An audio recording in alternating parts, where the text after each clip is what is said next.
حج ایک عظیم اسلامی عبادت ہے۔ یہ مسلمانوں کے عالمی اتحاد کو بڑھانے کا بہترین ذریعہ ہے۔ امام علی علیہ السلام فرماتے ہیں، اللہ نے اپنے گھر کا حج تم پر واجب کیا، جسے لوگوں کا قبلہ بنایا ہے، جہاں لوگ اس طرح کھینچ کر آتے ہیں جس طرح پیاسے حیوان پانی کی طرف، اور اس طرح وارفتگی سے بڑھتے ہیں جس طرح کبوتر اپنے آشیانوں کی جانب۔ اللہ جل شانہ نے اس کو اپنی عظمت کے سامنے ان کی فروتنی و عاجزی اور اپنی عزت کے اعتراف کا نشان بنایا ہے۔ اس نے اپنی مخلوق میں سے سننے والے لوگ چن لیے جنہوں نے اس کی آواز پر لبیک کہی اور اس کے کلام کی تصدیق کی۔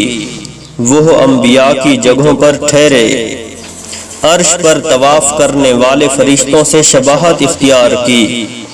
وہ اپنی عبادت کی تجارت گاہ میں منفعتوں کو سمیٹتے ہیں اور اس کی وعدہ گاہ مغفرت کی طرف بڑھتے ہیں۔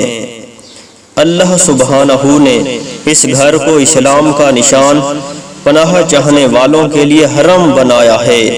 اس کا حج فرض اور ادائیگی حق کو واجب کیا ہے اور اس کی طرف رہنوردی فرض کر دی ہے۔ چنانچہ اللہ نے قرآن میں فرمایا کہ اللہ کا واجب الادا حق لوگوں پر یہ ہے کہ وہ خانہ کعبہ کا حج کریں جنہیں وہاں تک پہنچنے کی استطاعت ہو، اور جس نے کفر کیا تو جان لے کہ اللہ سارے جہان سے بے نیاز ہے۔